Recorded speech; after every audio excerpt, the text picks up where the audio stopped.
This truth would save you tons of heartbreak.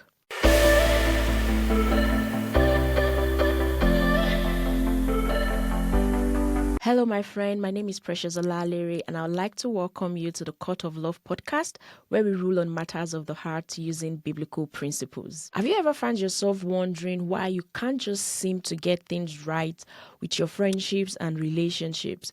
Perhaps you're just looking for wisdom on how to navigate a particular relationship. In this episode, I'll be sharing with you 5 truths that is going to transform your relationship tremendously. Truth number 1.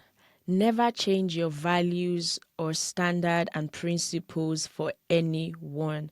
They were there for a reason, and that particular reason is for you to filter out the people that do not deserve a front row seat in your life. So if you find yourself having to compromise on these values or principles and standard that you have in order for a relationship to work out or even to start out a friendship, that might be a sign that that relationship or friendship was never meant to be. The right people will always accept your values, your principles, and standards that you've set for yourself. Truth number 2, you can't please everyone.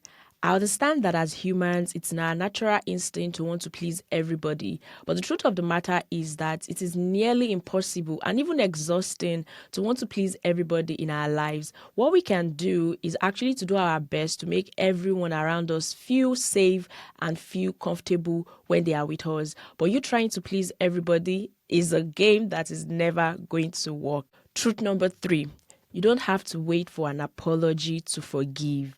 I know this is a little bit touchy for some of us, especially if we've been victims of very bad friendship or relationship where we were left very hurt and we have this so much bitterness in our hearts.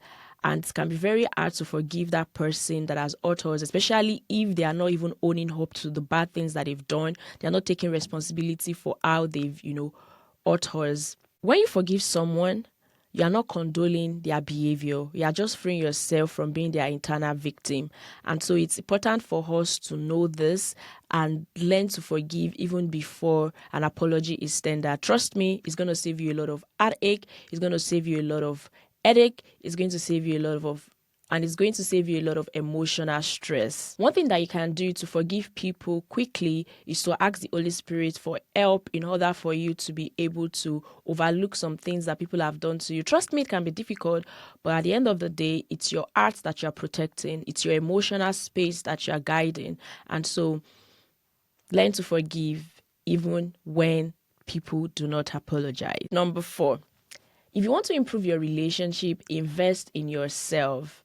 The truth of the matter is that you cannot pour into others from an empty cup. Self-investment allows us to grow and become a better person. So invest in yourself. Investing in yourself can be in different dimensions. It can be, taking a particular class on personal development, how to talk to people, how to communicate, how to relate with other people. Because a lot of times you realize that most of the problems that we have in our relationship or friendship is because you don't know how to talk or because you get angry easily. So if you find that you are always very quick to get angry, you might want to take an anger management class to help you, improve on how you manage your anger, right? So if you have any character flaw that you think might be affecting your relationship and connection with people, invest in yourself. So read that book, take that class, learn that new skill, right? Investing in yourself is the best gift that you can give to yourself and other people around you. So if you want to grow and improve your relationship, invest in yourself. You can never go wrong with that. Truth number 5, value friendship. The truth is everyone cannot exist independently of relationship. Life is not meant to be lived in isolation. In fact, Ecclesiastes chapter 9 verse 9 to 10 says, 2 people are better off than one, for they can help each other succeed. If one person falls, the other can reach out and help. But someone who falls alone is in real trouble, literally. Truth is, everyone cannot exist independently of relationship. Life is not meant to be lived in isolation. It's meant to be lived with other people. You are supposed to have friends. Value the friends that you have. A lot of times I see people very quick to, discard people, especially in this generation. They're like, if this person is stressing me too much, boy, bye. Like, they don't even have time to, build that intimacy and build that connection with people.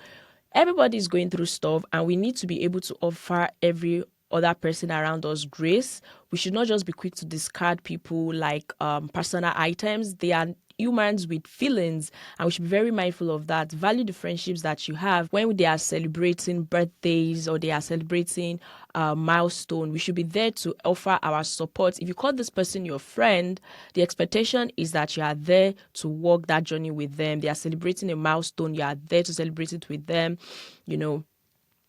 because if this person is making you a priority in their life, there's no reason why you should make them a second option in your life, except if they are not your friend. So let us learn to value our friendships. We do not want to live this life alone. Trust me, you do not want to fall alone, because if you fall alone, you might actually stay there for a long time. Okay. So let us learn to value our friendship. I have a bonus tip, and the bonus tip is that never ignore your instinct. For we Christians and believers, we can say the Holy Spirit, because the truth of the matter is, have you ever felt a cup of way when you meet someone for the first time, like something is not just right? Never ignore it. Most of the time, it's always true, and it might just be God's way of, saving you from that particular relationship or that toxic relationship. So we must learn to discern correctly and listen to the leading of the Holy Spirit. All right, so that's everything that I have for you today on this episode. What are some of those truths that you were really able to resonate with? And what are some of those truths that you would like to share that has worked for you in your friendship and relationships? Please do well to leave that in the comment section. And if you found this particular topic helpful, please do well to share with your family and friends. Do not forget to subscribe to the Cut of Love podcast. That way you are the first person to get notified when I make a new upload next week. Till I come your way again next week, thank you so much for listening. Stay blessed.